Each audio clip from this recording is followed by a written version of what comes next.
العربية بین یدیک، سلسله آموزش زبان عربی، بخش پنجم، الطعام و الشراب، خوراک و نوشیدن، درس 37. البته با بخش جدید آغاز میکنیم که بخش پنجم است و همه این بخش با طعام و شراب یا خوردن و نوشیدن تعلق میگیره که انشاءالله در این بخش نامهای طعامها و نوشیدنی ها را می آموزیم. پس به درس آغاز میکنیم. الحوار الاول، محاوره اول. انظر و استمع و اعد، ببینید و بشنوید و تکرار کنید. در ابتدا یک محاوره است بین قاسم و سالم. قاسم در ابتدا میگوید این تذهب یا سالم، کجا می روی ای سالم؟ سالم الى المطعم، به طرف رستوران. قاسم كم وجبة تأكل في اليوم، روز چند مرتبه نان میخوری یا طعام میخوری؟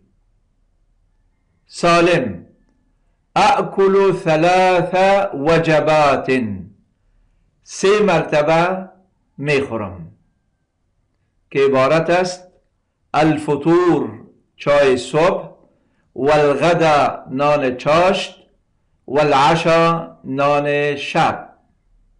قاسم هذا كثير جدا، این بسیار زیاد است. انا آكل وجبة واحدة، ما یک مرتبه میخورم. سالم هذا قلیل جدا، این بسیار کم است. قاسم ماذا تأكل في الغداء، در نان چاشت چی میخوری؟ سالم آكل الأرز والخبز. وماذا تأكل أنت؟ برنج و نان میخورم. و خودت چی میخوری؟ قاسم در جواب میگوید آكل السمك والسلطه والفاکهه، ما ماهی و سلاطه و میوه میخورم. سالم ما وزنک، وزنت چند است؟ قاسم 60 کیلا. و ما وزنک انت، وزن من 60 کیلوست. وزن خودت چند کیلوست؟ سالم 100 کیل، 100 کیلوگرم است. قاسم انت سمین جدا، تو بسیار چاق هستی. سالم و انت نحیف جدا، و تو بسیار لاغر هستی. با صفحه بعدی انتقال میکنیم. در این صفحه با کلمات جدید و لغات جدید آشنا میشویم. فاکهتون، میوه. ارز، برنج. سمکون، ماهی. خبز، نان خشک. یأکل، میخورد. مطعم، رستوران. عشاء، نان شب. غداء، نان چاشت. فطور، چای صبح. وجبات، خوراکه ها. وجبه، خوراک.